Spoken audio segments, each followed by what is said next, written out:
Selamat pagi Bapak Ibu semua yang sudah berkumpul pada pagi hari ini. Saya akan memberikan beberapa penjelasan khususnya untuk teman-teman yang baru saja bergabung mungkin ya yang bulan lalu nggak ikut gitu. Tapi yang bulan lalu sudah ikut mungkin ini bisa menjadi penyegaran juga untuk saudara-saudara. Oke, ya. Teman-teman ini adalah brosur yang teman-teman sudah dapat.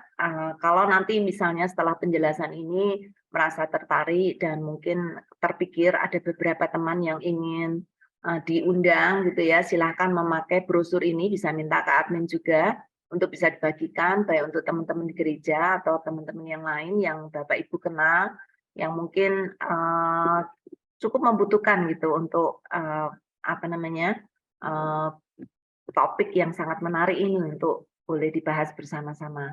Ya, oke. Kenapa WA Group Growing Together ini diadakan? Salah satu adalah pertanyaan, gimana sih seharusnya kita tuh membangun, mempraktekkan hidup Kristen yang benar, terkhusus dalam zaman yang berubah begitu pesat saat ini, terkhusus juga terutama di area di mana kita sekarang sedang berada, yaitu di era digital. Bagaimana kita bisa menjalani hidup kita dengan praktek hidup yang lebih benar gitu, yang lebih sesuai dengan Alkitab, sesuai dengan firman Tuhan. Karena kita lihat ya Bapak Ibu, perubahan teknologi itu sudah mengubah banyak banget gitu, mengubah banyak hal, mengubah semua area hidup kita. Jadi ini merupakan satu zaman di mana kita tuh perlu saling mendukung satu dengan yang lain. Dan kadang kita bersalah karena kita sering bergumul sendiri gitu ya. Padahal di dalam firman Tuhan kita tahu bahwa kita punya komunitas orang-orang percaya, orang-orang yang juga sudah dipilih oleh Tuhan untuk percaya kepada Dia, dan Dia sudah memberikan manual buku Alkitab yang kita pakai untuk menjalankan hidup kita. Tapi kalau kita belajar sendiri, sering kita merasa kesulitan atau tidak ada gairah, atau kadang juga merasa putus asa dengan keadaan kita. Nah, alangkah baiknya kalau kita bersama-sama dengan saudara-saudara seiman menggumuli bagaimana membangun dan mempraktekkan hidup Kristen yang benar sesuai dengan firman Tuhan sehingga kita tidak merasa sendiri lagi, gitu ya. Ini adalah latar belakang kenapa akhirnya kita membentuk grup WA grup ini untuk kita berkumpul bersama-sama orang-orang yang pengen berkumpul bersama, pengen bisa saling berbagi, bisa saling membangun untuk kita bisa memiliki hidup Kristen yang lebih alkitabiah gitu ya. Ini latar belakangnya. Karena itu visi misi dari WA Group ini adalah yang pertama membangun komunitas belajar Kristen yang sehati sepikir untuk hidup bertumbuh dalam Kristus. Jadi ini bukan komunitas untuk kita ngobrol apa saja gitu ya, tetapi ini komunitas belajar. Jadi tujuan komunitas ini bukan untuk sharing yang tidak berguna gitu ya, tetapi secara khusus kita terarah secara sistematis membicarakan hal-hal yang kita berkomitmen untuk belajar bersama-sama gitu ya. Nah, karena itu kami melihat bahwa teman-teman semua yang sehati sepikir dalam Tuhan itu perlu saling mendukung satu dengan yang lain sehingga kita bisa bertumbuh lebih cepat daripada kalau bertumbuh sendiri, gitu ya.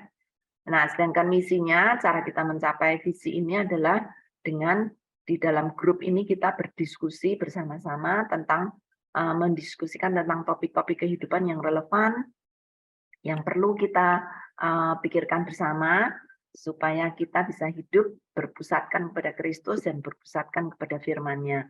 Ya, ini visi misi ada sedikit dan juga latar belakang ada sedikit perubahan dari yang lalu.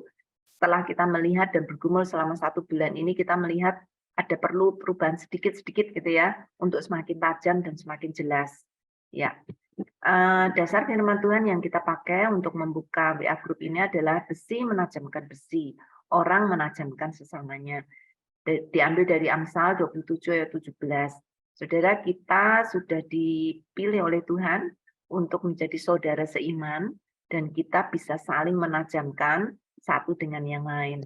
Jadi teman-teman semua, kita berada di dalam satu grup WA ini bukan untuk apa ya?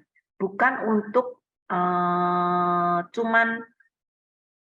cuman memberikan atau cuman menerima, tapi kita diajarkan untuk saling, artinya kita harus saling memberi dan juga saling menerima, sehingga kita bisa saling menajamkan satu dengan yang lain. Jadi bukan menajamkan seseorang atau orang lain, tapi juga menajamkan diri sendiri, gitu ya. Kita sama-sama menajamkan satu dengan yang lain. Karena itu kalau kita berkumpul bersama tuh masing-masing itu harus bawa sesuatu gitu ya. Jadi kalau saya mengerti tentang topik ini, misalnya 5%, walaupun mungkin saudara nggak tahu banyak, saya pengen belajar, saya nggak tahu banyak, tapi saya pengen belajar. Mungkin saudara cuma bawa 5% dari pengetahuan yang sangat banyak tentang keuangan, tidak apa-apa. Tapi kalau masing-masing kita tuh masing-masing membawa 5%, 5%, 5%, dan kita saling bagikan, itu masing-masing akan mendapatkan nanti pada akhir diskusi kita akan mendapatkan pasti lebih daripada 30 bahkan 50% dari semua yang di-sharingkan oleh teman-teman. Jadi sangat berharap ya nanti ada evaluasi memang dari Roma, tapi saya ingin menekankan grup ini kalau bisa Bapak Ibu itu kita saling, bukan saudara menjadi penonton, tapi saudara juga harus mau membagikan 5%, 10%, atau bahkan kalau saudara tahu sekali tentang keuangan, saudara membagikan 50% yang saudara punya, gitu ya, untuk dibagikan kepada orang lain. Dan nanti dari orang lain yang dibagikan, saudara juga akan menerima, gitu ya. Jadi menerima dan memberi. Saudara kalau selama ini belum aktif, tolong mulai grup Maret ini, saudara berubah pikiran ya, karena kita punya filosofi yang diambil dari Amsal, orang menajamkan sesamanya. Jadi kita saling menajamkan satu dengan yang lain, ya. Oke. Nah, ini ada evaluasi yang akan diberikan oleh Roma untuk pelaksanaan diskusi Februari. Silakan Roma. Ya, thank you Bu Yulia. Jadi kita semua sudah disegarkan ya untuk kembali visi misi dari Growing Together ini sendiri, mengapa dibentuk oleh Yayasan Lembaga Sabda. Oke, Bapak Ibu Saudara, sebelum saya sampaikan pelaksanaan proses diskusi kita selama 1 bulan kemarin, boleh tuliskan nih, saya mau lihat juga nih di live chat Bapak Ibu, boleh tuliskan mungkin 1 kata atau 2 kata untuk diskusi kita kemarin. Saya juga pengen tahu nih respon teman-teman gimana kemarin yang sudah mengalami diskusinya sendiri, yang sudah bertumbuh juga di dalam diskusinya, bisa kasih beberapa kata di live chat, saya pengen lihat juga nih. Nah, ini Pak Gerson memberi komentar, pokoknya keren. Pokoknya keren. Ini Pak Gerson kemarin saya lihat kurang aktif, Pak. Berarti nanti Maret harus lebih aktif ya, Pak Gerson ya. Oke, Bu Meta, unpredictable. Iya, nggak terprediksi ya. Dari Bu Rahayu, kasih. Oh, 1 kata yang dibungkus di sini yaitu kasih. Terus ada lagi Bu Evi Blaze. Ada Bu Melsa, diskusi hangat dan topik update tuh. Setiap semuanya dan aplikatif. Baik, cuma makin lama makin sepi. Rame.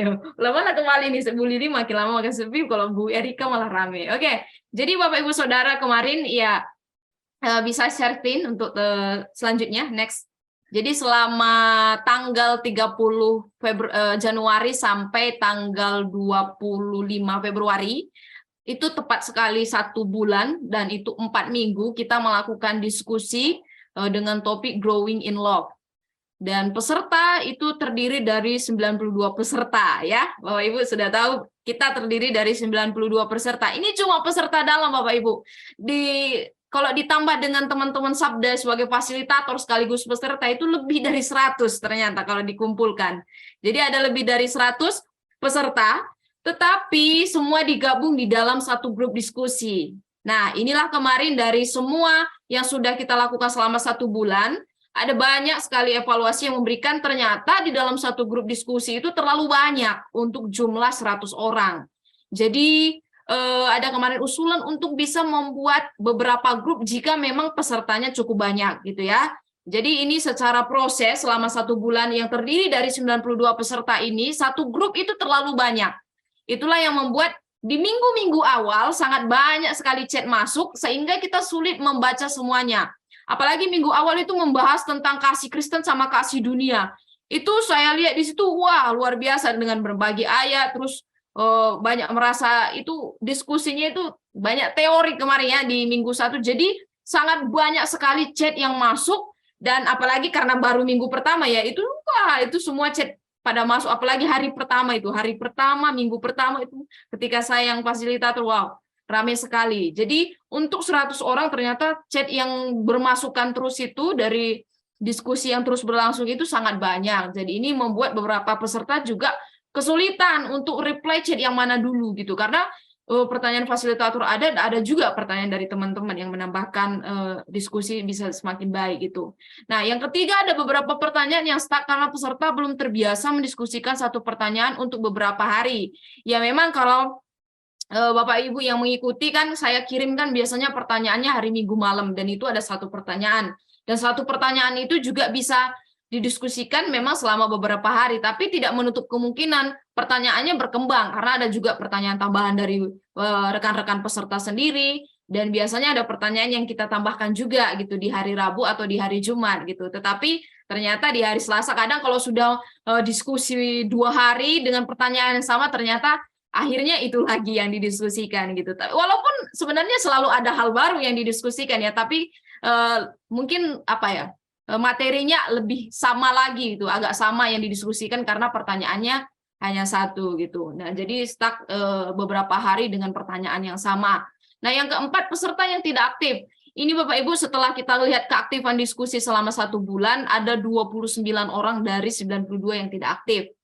Jadi 29 orang ini sama sekali tidak pernah bergabung sekalipun di dalam diskusi.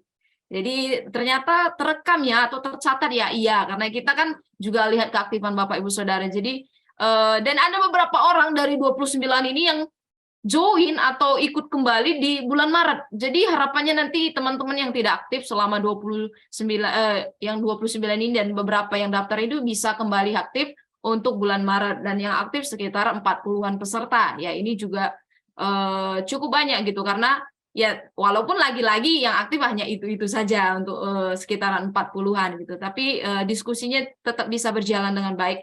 Untuk flow diskusinya juga cukup baik, jam diskusinya juga lebih rata-rata lebih aktif di pagi sampai siang gitu. Kadang malam itu udah nggak terlalu rame, apalagi minggu ke-3, ke-4 yang saya lihat ya.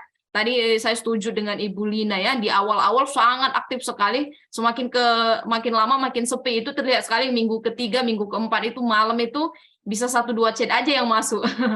Nah, yang berikutnya topik yang paling aktif didiskusikan adalah minggu kedua. Itu masih ingat Bapak Ibu, kita membahas tentang mencintai diri, dan di situ ada banyak sekali pembelajaran yang Bapak Ibu bagikan terkait pengalaman pribadi, terkait kehidupan dengan relasi, dengan keluarga, suami, anak, itu sangat banyak sekali input yang Bapak Ibu bagikan. Dan di sini saya lihat ada keterbukaan ya di dalam grup diskusi ini ya, ada kerinduan untuk terbuka, sehingga kita juga bisa, kalau kita sudah terbuka, kita juga bisa bertumbuh gitu, karena kita sudah berani terbuka dan berani belajar untuk apa ya, membagikan apa yang selama ini kita gumuli atau kita alami. Nah, jadi yang paling aktif itu minggu kedua. Minggu pertama juga sangat aktif, cuma banyak nanti Ibu Yulia akan menjelaskan. Nah, yang ketujuh, pertanyaan tambahan dari peserta cukup baik juga nih. Pertanyaan dari peserta juga banyak, kayak Ibu Melce, Ibu Lili itu beberapa kali juga memberikan pertanyaan yang bisa menambahkan atau bisa membuat diskusi kita lebih berkembang dan lebih dinamis lagi. Dan yang terakhir adalah bahan referensi. Nah, ini kemarin memang dari Sabda sendiri tetap selalu memberikan bahan referensi yang dipakai setiap subtopik.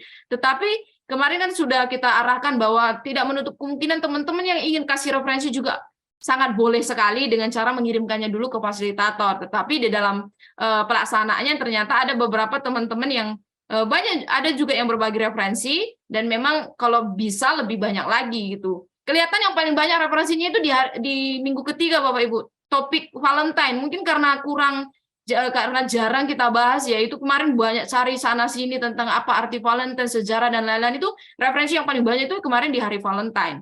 Yang minggu 1, minggu 2 tidak terlalu banyak gitu ya.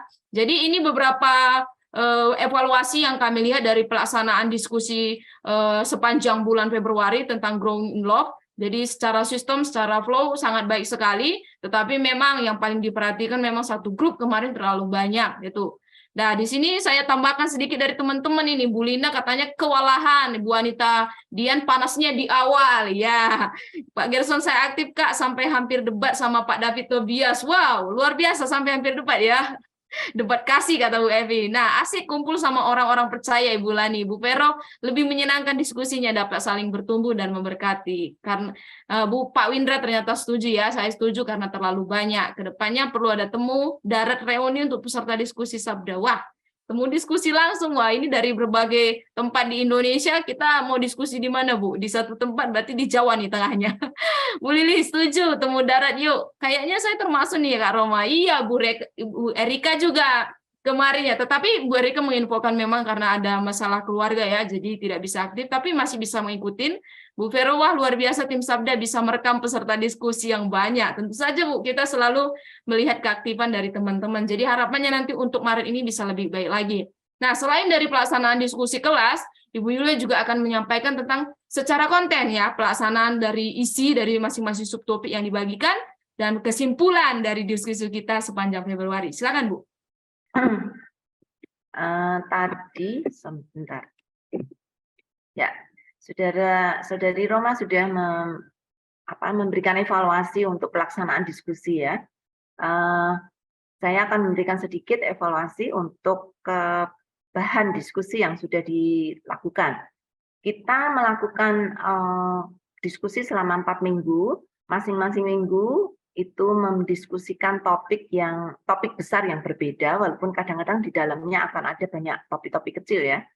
Ini minggu pertama kita mendiskusikan tentang beda dari kasih Kristen dan kasih dunia.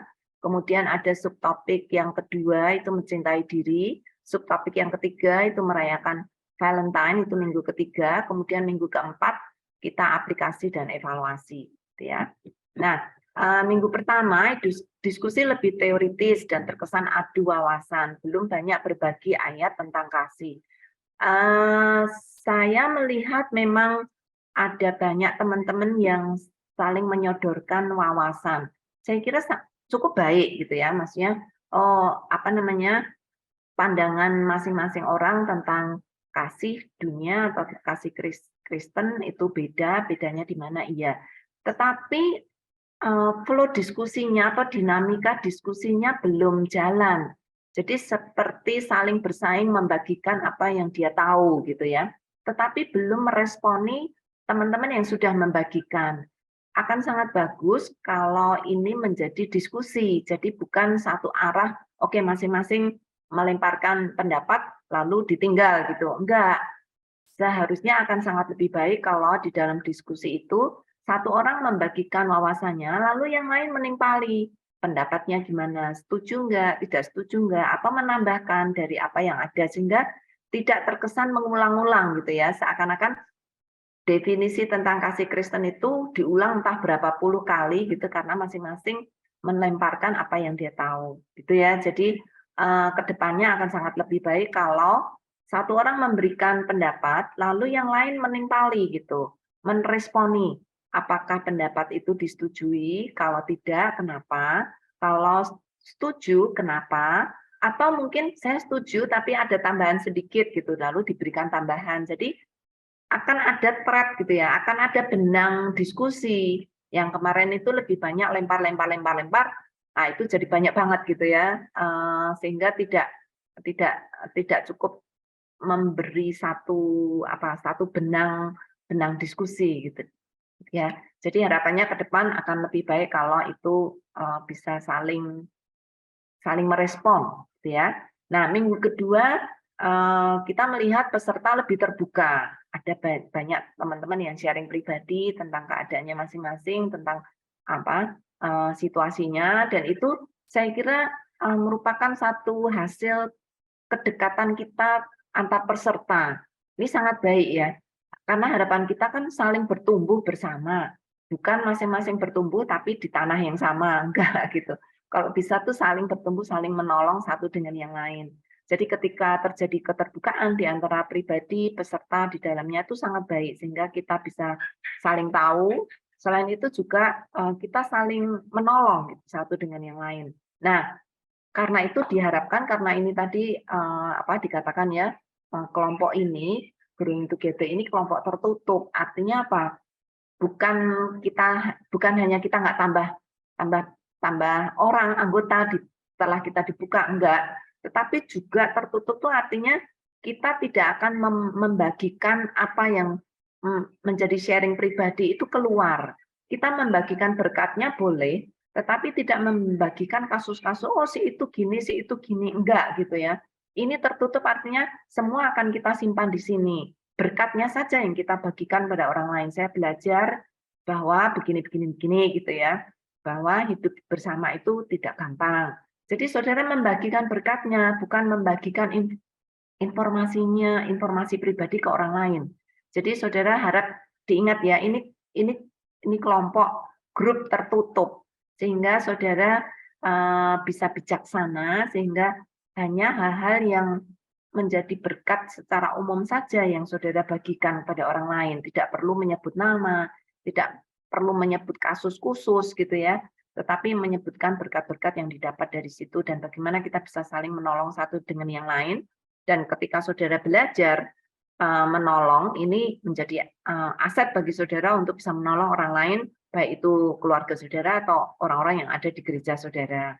Nah, minggu ketiga kita bicara banyak tentang Valentine. Pertanyaannya adalah tentang Valentine, tapi diskusinya mungkin lebih banyak mengulang-ulang informasi yang sudah tahu. Nah, itu tadi ya. Memang saudara membagikan ide, tetapi atau membagikan referensi, tetapi diskusinya memang belum terlalu bagus untuk jalan gitu ya. Jadi kalau satu orang sudah menceritakan tentang latar belakang Valentine, saudara tidak perlu membagikan yang sama lagi. Saudara hanya perlu menambahkan yang sudah dibagikan saja gitu sehingga terjadi thread diskusi gitu ya.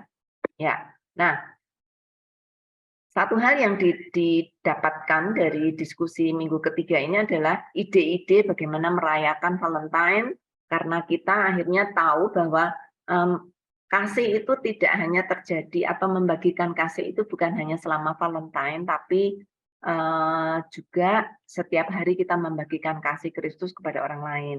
Tetapi kita bisa mendedikasikan satu waktu yaitu meminjam hari Valentine untuk kita bisa mengekspresikan dengan lebih jelas kasih kita. Sehingga ide-ide seputar merayakan Valentine, baik itu di gerejanya atau baik di keluarganya, itu bisa ditangkap gitu ya. Itu yang menjadi hasil dari minggu ketiga. Nah, dari minggu keempat ini kita melihat teman-teman sudah membagikan pelajaran, membagikan aplikasi, dan juga evaluasi yang sangat baik. Pelajaran-pelajaran yang didapat, walaupun mungkin secara umum gitu ya, tidak secara khusus, sudah dibagikan. Dan saya sangat bersyukur untuk aplikasinya karena banyak dari teman-teman yang membagikan komitmen saudara untuk bisa membagikan kasih dengan lebih jelas kepada orang-orang di sekitar kita. Jadi ini kesimpulan yang kita lihat secara konten ya, bahwa peserta mengerti, mengalami, dan dapat menjelaskan bahwa Allah adalah kasih, dan bahwa kita semua diperintahkan untuk hidup dan bertumbuh dalam kasih-Nya. Itu jelas ya, hampir walaupun semua melemparkan ide beberapa sama-sama, maksudnya hampir sama, tetapi ada satu benang merah bahwa Allah adalah kasih, dan dan kita diminta oleh Allah untuk hidup bertumbuh di dalam kasih-Nya. Kemudian minggu kedua ada cara-cara sehat untuk mengasihi diri sesuai dengan firman Tuhan dan tidak menjadi mengasihani diri. Nah, kalau saudara lihat kesimpulannya tuh ada cara-cara sehat. Berarti ada cara yang tidak sehat untuk mengasihi diri. Jadi saudara perlu dari diskusi ini kita menjadi tahu bahwa kita tuh perlu bijaksana. Mengasihi diri beda dengan mengasihani diri. Dan ketika kita belajar mengasihi diri yang baik sesuai dengan firman Tuhan, maka kita akan mendapatkan berkat yang banyak gitu ya. Dan ketika kita mengasihani diri atau self pity mulai muncul di dalam hidup kita, itu menjadi tidak sehat gitu ya. Dan hidup kita tidak lagi mencerminkan hidup yang sesuai dengan firman Tuhan.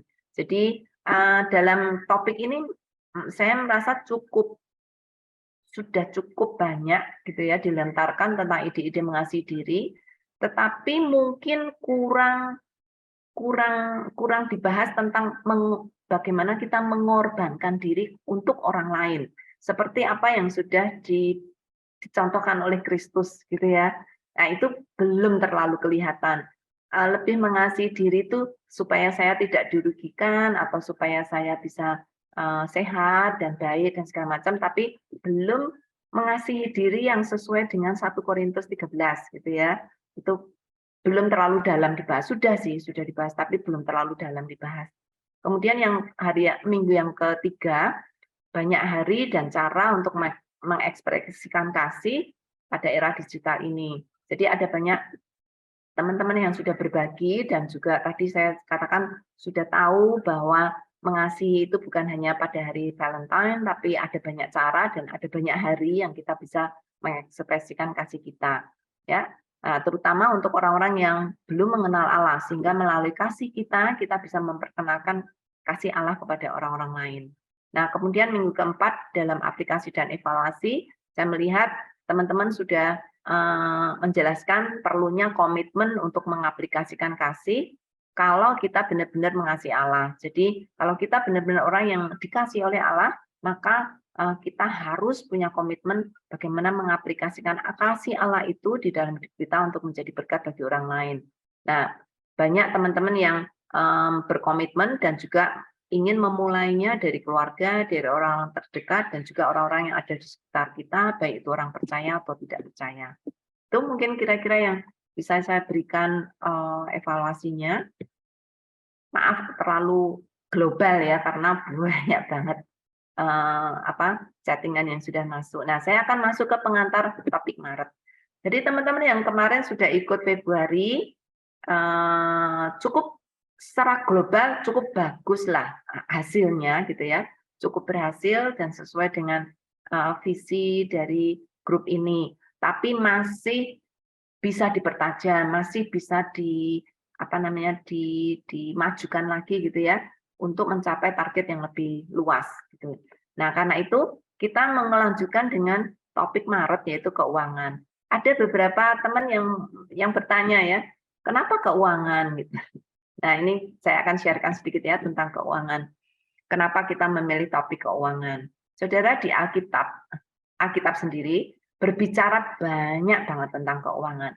Bahkan ada 2000 kali Alkitab itu menyinggung, membicarakan tentang masalah keuangan. Jadi saudara, ini topik yang sangat penting. Cuman sayang sekali ya, orang Kristen tidak terlalu berani berbicara belak-belakan gitu tentang keuangan. Mereka hampir bahkan di beberapa kelompok masyarakat itu, wah tabu nih membicarakan tentang uang gitu ya. Karena kelihatan sekali kayak kita orang sekuler. Padahal Alkitab sendiri membicarakan banyak sekali tentang keuangan. Kenapa kita tidak berani membicarakan tentang keuangan? Saudara, ini topik yang sangat penting untuk kita bahas bersama. Ya, saudara bisa melihat apakah kita sudah bijaksana. Keuangan itu bukan masalah pribadi ya, dan juga bukan masalah sekuler. Itu masalah yang sangat dekat sekali dengan iman kita, dengan masalah rohani. Kalau saudara lihat di Alkitab itu bahkan Allah sendiri menyandingkan diri dengan Mamon. Artinya apa? Ini saingan Allah yang paling utama di dalam kehidupan rohani kita. Apakah kita akan mendahulukan Mamon atau mendahulukan Allah gitu. Tidak pernah saudara lihat di dalam seluruh Alkitab itu Tuhan menyandingkan diri dengan sesuatu yang lain. Tapi di dalam perjanjian baru, di dalam firman Allah itu kita jelas sekali melihat bahwa Allah itu sangat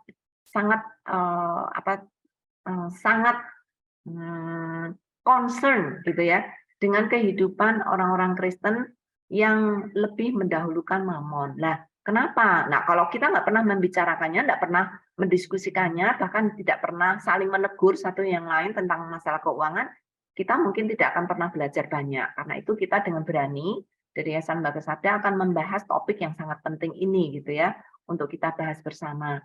Apalagi saudara akhir-akhir ini mencuat berita di media massa yang cukup kencang tentang rendahnya literasi finansial orang Indonesia. Terutama para pemimpin, termasuk Jokowi sendiri, Pak Jokowi sendiri juga membahas banyak ya tentang masalah rendahnya pengetahuan atau kecerdasan orang Indonesia dalam hal finansial. Saudara, dari hasil hasil secara umum gitu ya, Diketahui bahwa orang Indonesia itu banyak menghabiskan uang di area apa, Bapak Ibu? Bisa menebak enggak? Uangnya orang Indonesia, maksudnya masyarakat secara umum ya, bukan orang kaya, tapi orang umum gitu, kebanyakan habis di mana uang? Uang kita. Mau kasih pendapat? Banyak sekali habis dalam hal makan. Orang Indonesia tuh sangat mengutamakan makan. Tapi herannya bukan makanan sehat. Orang kan bilang, wah kalau mau makan sehat tuh mahal gitu ya. Loh, ini orang Indonesia lebih banyak menghabiskan uang untuk junk food, untuk makanan-makanan yang tidak berguna, untuk makanan yang tidak sehat. Nah, itu saudara perlu ngeh gitu ya. Nah, kalau saudara bandingkan dengan orang barat yang lebih senang planning gitu ya. Orang barat itu kalau sudah pensiun itu mereka sudah punya tabungan yang cukup untuk menghidupi masa pensiun saudara. Nah, ini dibandingkan ya. Ini dari beberapa literatur ya. Dibandingkan orang Indonesia tuh kalau pensiun itu tidak punya apa-apa. Kalaupun punyanya tuh tidak untuk apa namanya? Untuk kehidupan yang sejahtera di masa tua gitu ya. Tapi untuk dibagi-bagikan ke anak cucu gitu ya.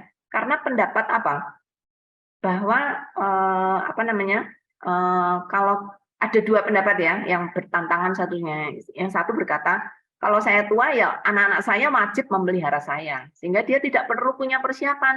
Orang tua menganggap anak wajib dan saya tidak perlu punya apa-apa, nanti anak-anak saya yang harus membalas budi kebaikan yang sudah saya berikan pada anak-anak. Itu apakah itu pendapat yang tabiah? Nah, saudara perlu nanti diskusikan ya. Kemudian yang kedua, kalau saya sudah tua, ini khususnya untuk orang yang menengah ke atas ya. Kalau saya sudah tua dan nanti meninggal, saya harus meninggalkan harta warisan ke anak-anak gitu ya. Itu pendapat yang beda lagi. Mereka tidak memikirkan tentang pensiun dan hidup di masa tua yang sehat dan yang baik, tetapi mereka hanya memikirkan ya saya harus punya beberapa rumah, satu untuk anak saya yang pertama, dua untuk anak saya yang kedua gitu ya. Sehingga itu tujuannya jadi sangat berbeda sekali. Nah, ini kita harus melihat nih pendapat-pendapat seperti ini apakah ini alkitabiah. Ini terjadi bahkan kalau saudara lihat di antara kehidupan keluarga Kristen banyak berantem hanya karena warisan. Kekeluargaan pecah karena masalah uang. Persahabatan hancur karena masalah uang gitu ya. Jadi saudara ini bukan hal kecil. Masalah keuangan ini hal yang big thing yang sering kita abaikan. Nah, saatnya nih kita terbuka. Mari kita belajar gimana kita mempersiapkan hidup kita menjadi orang yang bijaksana, terkhusus dalam hal uang sehingga kita bisa memuliakan hidup kita, gitu ya. Nah, saudara, yang ketiga alasannya adalah relevan, sangat relevan, khususnya dengan adanya resesi, ekonomi dunia yang pada saat ini ada, kemudian tingginya inflasi. Untung di Indonesia tuh inflasi tidak terlalu tinggi sekali ya, tapi di banyak negara lain inflasi tinggi sekali gitu. Nah, ini menjadi kekhawatiran kita kan, baik untuk orang-orang di sekitar kita, kita sendiri, bahkan gereja gitu ya. Gereja ke depan mau apa nih? Nah, saudara kalau lihat apa namanya, kecerdasan keuangan ini bukan hanya pribadi dan keluarga, termasuk saudara harus membahasnya tuh gereja. Kalau saudara lihat ya, keuangan gereja itu kebanyakan lari di mana? Lari untuk apa? Untuk sarana prasarana. Padahal Tuhan menginginkan apa? Supaya bukan hanya ada apa namanya perbekalan di dalam rumah Allah, tetapi juga untuk pelayanan misi, untuk pekerjaan Tuhan. Seharusnya keuangan gereja itu banyak dihabiskan untuk memberitakan firman Tuhan dan untuk pelayanan misi. Tapi pada prakteknya keuangan gereja lebih banyak habis untuk sarana prasarana, baik gedung atau peralatan musik atau peralatan apa namanya yang ada. Jadi saudara, ini perlu kebijaksanaan Allah yang sudah mengatur semuanya yang ada di Alkitab. Nah, karena itu kita perlu belajar, ya. Oke. Nah, topik-topik apa yang dibahas selama 1 bulan ini? Walaupun ini luas banget ya, tapi kita mau menyempitkan. Mungkin tidak semua topik akan bisa dibahas, jelas tidak. Tapi paling tidak kita akan sempitkan dalam beberapa hal ini supaya secara prinsip kita bisa mendapatkan prinsip yang bisa diaplikasikan ke banyak hal. Minggu pertama akan bicara tentang uang. Uang itu dari Tuhan atau dari iblis? Ya, itu perlu kita tahu. Karena sering bisa kalau dalam hal teori kita seakan-akan uang itu nggak penting, itu urusan sekuler gitu gini ya. Tapi dalam prakteknya itu menjadi raja di dalam kehidupan kita. Nah, sebenarnya uang ini dari mana sih? Kenapa kita double standar gitu ya dalam hal uang? Kemudian yang kedua, bolehkah orang Kristen berhutang? Saudara kalau lihat nih prediksi masa depan, banyak sekali anak-anak muda sekarang sudah mulai, anak muda yang saya katakan itu keluarga muda ya, sudah mulai pintar menggunakan kredit card.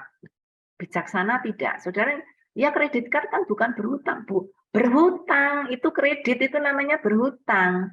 Saudara, banyak di dompet-dompet keluarga Kristen tuh sekarang, keluarga Kristen atau keluarga muda atau keluarga umum gitu ya, pasti ada 2 atau 3 kredit card. Itu hutang Bapak Ibu, karena saudara pakai kartu untuk bayar, tapi nanti kan sudah harus bayar. Kendaraan saudara kebanyakan ya, ada prediksi hampir 50% kendaraan di Indonesia itu sebenarnya karena hutang. Berarti kan saudara sebenarnya memakai uang masa depan untuk dibayarkan sekarang, walaupun itu uang saudara, tapi kan tetap itu hutang kepada diri sendiri, itu uang masa depan saudara sudah pakai sekarang.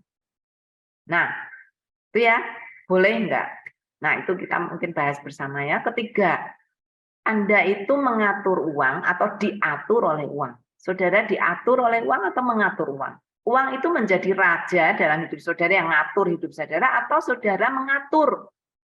Dan uang itu menjadi hamba, sehingga saudara mengatur apa yang harus dilakukan oleh uang. Nah, ini topik-topik yang sangat menarik ya, menarik banget. Ini relevan sekali dengan kehidupan kita saat ini. Jadi saudara, kita akan diskusikan bersama. Saudara yang belum mendaftar, yang kemarin-kemarin mungkin, asal uang saya nggak relevan. Loh, sekarang saudara sudah ada di depan mata, ini sangat relevan sekali dengan saudara. Gitu ya. Nah, minggu keempat seperti biasa, kita akan aplikasi, bagikan pelajaran dan juga evaluasi. Gitu? Ya. Jadi ini udah di-spill sedikit Bapak Ibu untuk topik yang akan kita diskusikan selama 1 bulan tentang keuangan. Tadi udah dikatakan oleh Bu Yulia sangat relevan sekali. Dan saya kembali akan mengingatkan untuk diskusi sepanjang bulan ini, dan juga mungkin ada beberapa hal nanti sedikit yang berbeda dari evaluasi yang sudah kita dengarkan tadi. Nah, sekali lagi kami mengingatkan bahwa grup ini, tadi Ibu Yulia juga sudah katakan, grup ini adalah grup tertutup dan sifatnya kekeluargaan. Jadi Bapak Ibu harus mau tidak mau menganggap kita semua adalah satu di dalam Tuhan dan kita adalah keluarga di sini ya, karena dari beragam tempat, beragam denominasi gereja, juga beragam latar belakang keluarga, kita dikumpulkan di dalam grup ini, sehingga harapannya bisa terjalin relasi kekeluargaan yang baik, saling mendukung, saling mensupport, dan juga saling mendoakan. Dan yang kedua, tidak ada rangkuman diskusi. Ini bukan kelas Bapak Ibu Saudara, ini hanya diskusi grup. Jadi tidak akan ada rangkuman diskusi, tapi sifatnya nanti akan sama seperti yang kami lakukan, akan ada keseluruhan evaluasi secara konten dan juga pelaksanaan. Jadi bisa saja itu dikatakan sebagai rangkuman diskusi sepanjang 1 bulan. Dan tidak akan ada juga sertifikat ya. Tidak akan ada sertifikat. Jadi jangan nanti tanya ke admin Kusuma mana sertifikatnya, karena kita sudah umumkan di awal bahwa dalam diskusi ini tidak akan ada sertifikat. Next, yang kedua, topik diskusi setiap bulan akan berganti, ya benar sekali. Jadi Bapak Ibu wajib mendaftar ulang setiap bulan sesuai dengan topik yang dipilih. Ya kemarin Bu Lili juga tanya ya, apakah perlu mendaftar ulang? Iya benar sekali Bapak Ibu, supaya kita bisa tracking teman-teman yang akan ikut di bulan Maret dan siapa yang nggak ikut gitu ya. Jadi Bapak Ibu wajib mendaftar ulang. Jika belum mendaftar hari ini dan sebenarnya ingin ikut, silakan nanti bisa mendaftarkan diri supaya kita juga bisa data. Nah, jadi topik keuangan ini juga sangat bagus sekali, dan ini akan berganti setiap bulan. Di April nanti akan ada satu topik yang luar biasa yang sudah kita bungkus juga. Jadi Bapak Ibu juga nanti siap-siap dengan topik untuk bulan April. Yang ketiga, grup akan dimaksimalkan untuk diskusi. Jadi semacam perkenalan dan lain sebagainya yang biasa dilakukan di kelas itu tidak ada, tetapi data peserta yang sudah Bapak Ibu kirimkan dari formulir pendaftaran nanti akan disatukan oleh admin dan nanti akan dikirimkan langsung ke grup masing-masing supaya kita bisa juga saling mengenal. Paling tidak nggak salah panggil nama ya. Nah, kali ini sesuai kesepakatan, sesuai evaluasi, jadi grup diskusi akan dibagi menjadi 2 kelompok oleh admin. Ini dari evaluasi Bapak Ibu kita lihat dan kita akan lakukan untuk Maret. Jadi grup akan dibagi menjadi 2, GT Maret 1 dan juga GT Maret 2 ya. Ada Growing Together Maret 1 dan 2. Saya mau di kelas mana atau saya harus dengan siapa? Ini adalah keputusan dari admin yang sudah akan membagikan. Jadi dimanapun Bapak Ibu maupun di grup 1 atau di grup 2 silakan nanti bisa bergabung dan terlibat aktif di dalam diskusi grup. Jadi tidak khawatir, kita nggak akan terdiri dari 92 peserta di dalam satu grup, akan dibagi dalam 2 grup. Kembali kami mengingatkan bahwa PJ dari grup ini adalah divisi di bawah divisi komunitas Yayasan Lembaga Sabda ya, di bawah komunitas Yayasan Lembaga Sabda. Dan ada teman-teman admin nanti sebagai fasilitator. Nah, ini sekalian mengingatkan kembali ke teman-teman, mungkin ngerasa bahwa dari Sabda ini hanya fasilitator atau hanya moderator. Tidak. Jadi kita semua pun dari tim Sabda adalah peserta, Bapak Ibu Saudara. Kami semua yang ada nama-nama ini seperti saya, Nikos, Ray, Mei, Rode, Tere, Ibu Evi, bahkan Ibu Yulia adalah peserta. Jadi selain kita bertugas hanya mengantarkan pertanyaan gitu ya dari yang sudah diusulkan dari divisi komunitas, kita semua adalah peserta. Jadi kita semua juga bisa bertumbuh, kita semua juga bisa belajar, kita semua juga bisa sharing ide dari topik-topik yang sedang kita diskusikan. Jadi Bapak Ibu Saudara jangan khawatir bahwa tim Sabda juga adalah peserta di dalam grup diskusi ini.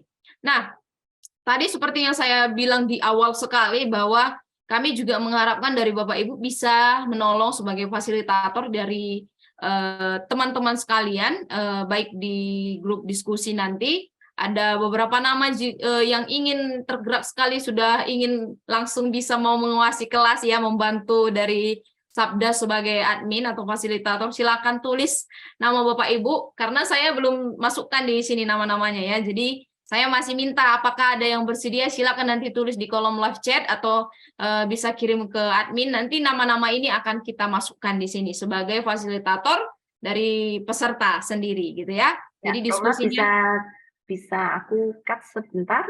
Oh, bisa, silakan Bu. Ya, teman-teman, karena kita dibagi menjadi 2 grup ya, berarti kan kita butuh SDM lebih banyak gitu ya. Kami melihat bahwa teman-teman ini juga sangat potensi sekali untuk menjadi fasilitator. Jadi teman-teman kalau bersedia, kami akan memberikan briefing terhadap saudara yang mau, saya ingin membantu. Karena saudara kalau semua ini dikerjakan oleh Sabda, padahal kita sendiri setiap hari masih harus bekerja dan pelayanan kita masih penuh gitu ya untuk yang lain-lain. Kami tuh tidak cukup tangan gitu untuk menangani seluruhnya. Karena itu setiap grup kami menginginkan kira-kira ada 4 sampai 8 orang peserta yang kalau boleh ikut membantu menjadi admin, menjadi fasilitator. Tugas-tugasnya sangat mudah seperti karena saudara juga peserta, kami juga semuanya peserta ya dari Sabda. Jadi kami ikut berbagi, tapi juga kalau misalnya ada yang tidak aktif, kita akan mengingatkan mereka untuk aktif. Kalau ada teman-teman yang mungkin belum sudah memberikan bahannya, informasinya, referensinya, tapi mungkin referensinya cuma link saja. Mungkin kita akan mengingat, Pak, perlu ini ditambah dengan penjelasan sedikit gitu ya. Jadi kita sebenarnya benar-benar saling membantu satu dengan yang lain. Jadi kalau saudara tidak harus membuka HP 24 jam, tidak. Saudara hanya perlu block time saja untuk mengecek bersama dengan Sabda. Jadi maksudnya selalu akan didampingi oleh staf Sabda, sehingga yang bertugas tidak sendiri, tapi selalu ada tim Sabda yang ikut sama-sama dan berbagi tugas. Sehingga bisa kalau pas saudara nggak bisa, kasih tahu saya jam sekian-sekian saya nggak bisa, nanti tim Sabda yang akan kerjakan gitu ya. Jadi supaya bisa saling menolong satu dengan yang lain gitu. Jadi kalau saudara bersedia untuk membantu, silakan kontak kami secepat mungkin. Nanti kami akan bagi di dalam 2 grup sehingga bisa saling menolong. Jadi kami membutuhkan kira-kira 8 orang volunteer dari peserta harus menjadi peserta, bukan orang luar ya. Oh, saya cuma jadi fasilitator, saya nggak mau jadi peserta. Enggak, saudara peserta sekaligus menjadi fasilitator gitu ya. Jadi kalau saudara bersedia menjadi fasilitator tuh sekaligus menjadi admin, saudara bisa menghubungi Roma gitu ya. Thank you Roma. Oke, terima kasih Bu Yulia. Jadi ini bisa menjawab pertanyaan dari Bu Lili, Bu Herodian, dan juga Bu Meta ya. Tadi terkait pertanyaan apa itu tugas fasilitator. Tadi barusan aja Ibu Yulia sudah menyampaikan ya, tugas fasilitator bukan satu tugas yang wah, memang kita punya beban untuk fasilitator, tetapi saya tekankan sekali lagi, tidak 24 jam kita memegang HP untuk ngecek setiap menit. Enggak, Bapak Ibu Saudara, bisa block time untuk bisa memperhatikan, mengawasi, namanya juga mengawasi. Jadi kita juga penuh perhatian kepada grup diskusi dan tidak kehilangan flow-nya, itu yang paling penting. Jadi kita masih bisa relate dan bisa ngikutin diskusinya. Nah, ini fasilitator nanti, ini dari yang tim Sabda ya, jadi fasilitator akan menyiapkan bahan referensi, akan ada kita siapkan untuk menunjang pertanyaan yang sudah dibagikan, dan wajib dipelajari bersama, dan peserta juga bisa mengusulkan ya, lagi-lagi bisa mengusulkan bahan referensi tambahan dengan cara kirim dulu ke tim admin. Jadi Bapak Ibu jangan langsung kirim ke grup ya, sebenarnya boleh-boleh aja, tapi akan lebih baik supaya kita cek dulu juga bahan referensi yang akan dipakai. Next, yang selanjutnya fasilitator atau tim yang akan bergiliran ini dari evaluasi kemarin kemungkinan akan 1 minggu gitu ya. Kalau Bapak Ibu yang ngikutin Februari kan setiap hari tim fasilitatornya ganti-ganti tuh. Nanti ini kemungkinan besar akan setiap 1 minggu sekali. Jadi akan mengirimkan pertanyaan diskusi tugasnya dan referensi bahan dan dikirimkan pada Minggu malam supaya ini bisa jadi bahan persiapan untuk seluruh peserta yang akan mengikuti dari Senin sampai hari Sabtu. Ya, pertanyaan berdiskusi, peserta berdiskusi dengan memberi pertanyaan, tanggapan, dan referensi terkait subtopik diskusi yang sedang dibahas. Jadi kalau Minggu 1 nanti kita membahas uang dari Tuhan atau iblis, Bapak Ibu bisa menambahkan nanti pertanyaan-pertanyaan tambahan yang bisa mengembangkan diskusi, menanggapi juga, udah pasti ini harus menanggapi dan juga referensi. Nah, nanti teman-teman fasilitator kalau tergerak dan akan dijadwal sebagai fasilitator, bisa tuh kalau ada pertanyaan tambahan dari teman-teman, itu bisa di-reply kembali dengan cara, ada pertanyaan nih dari Bu ini. Nah, itu salah satu juga tugas fasilitator di situ. Ya, selanjutnya, yang ke-10, peserta berdiskusi dengan baik dan tidak OOT. Ini yang kita harapkan ya, jadi tetap ada di dalam satu topik yang sedang kita bahas dan tidak kemana-mana. Dan itu kalau udah secara liar kemana-mana nanti bisa buyar tuh bahan diskusi kita juga bisa tidak terarah lagi. Jadi harapannya tidak keluar dari topik supaya tidak mengganggu kenyamanan peserta lain. Ya, selanjutnya cepat saja. Nah, peserta wajib dalam 1 minggu dan bebas memilih waktu diskusi sesuai dengan kemampuan ya Bapak Ibu Saudara. Kita nggak pakai setiap hari harus wajib, tapi memang diharapkan bisa bergabung. Dan kita biasanya akan lihat keaktifan Bapak Ibu selama 1 minggu ini aktif, terlibat nggak, paling tidak beberapa kali sudah join nggak di dalam grup diskusi gitu ya. Jadi harapannya dalam 1 minggu silakan berikan waktunya, blok mungkin beberapa jam untuk bisa tergabung di dalam grup diskusi. Setiap peserta yang kurang aktif akan di-reminder oleh admin via PM atau tag dalam WAG untuk bergabung ya. Beberapa kali juga kita sudah lakukan kemarin Februari, dan di hari Minggu kita akan rekap 1 minggu yang tidak bergabung siapa aja, kita akan tag di dalam grup diskusi supaya minggu kedepannya bisa bergabung. Peserta harus berkomitmen untuk bertumbuh bersama dan saling mendukung agar visi grup ini bisa tercapai. Ya, sesuai yang dibilang Ibu Yulia tadi, kata saling itu harus diingat sama-sama ya Bapak Ibu, bukan hanya memberi atau menerima saja, tetapi saling mendukung supaya kita bisa bertumbuh bersama. Dan hari Sabtu ini kita ingatkan, Senin sampai Sabtu diskusinya, tetapi hari Sabtu grup masih bisa jalan, grup tidak ditutup, tetapi tidak ada admin piket. Nah, tutup searahnya itu hari Minggu. Jadi karena kita bisa untuk fokus beribadah, jadi hari Minggu ditutup satu arah, sekaligus nanti ada admin yang bertugas untuk mengirimkan 1 minggu yang tidak aktif, dan malamnya akan dikirimkan untuk pertanyaan minggu berikutnya. Aplikasi dan evaluasi dibahas pada minggu keempat. Tadi sudah disampaikan oleh Ibu Yulia. Dan terakhir, ini setelah diskusi berakhir di akhir bulan, WAG akan ditutup. Jadi tenang saja, tadi Bu Melce sekaligus menjawab ya, apa WAG Growing Together akan dibubarkan? Iya Bu, nanti akan kita tutup, akan kita arsip setelah kita kirimkan juga untuk kesimpulan, karena ada beberapa teman yang tidak hadir yang Februari. Jadi tenang saja, grup yang Februari akan ditutup, dan admin akan membuka WAG baru untuk topik berikutnya. Dan tadi peserta wajib daftar ulang jika ingin mengikuti topik berikutnya. Sementara ini peserta yang sudah tergabung ada 52 orang karena masih dibuka sampai Sabtu, kemungkinan akan lebih. Ya, jadi grup akan dibagi menjadi dua grup diskusi. Ya, kontak nanti kita kalau memang ada pertanyaan yang Bapak Ibu ingin ketahui lebih lanjut.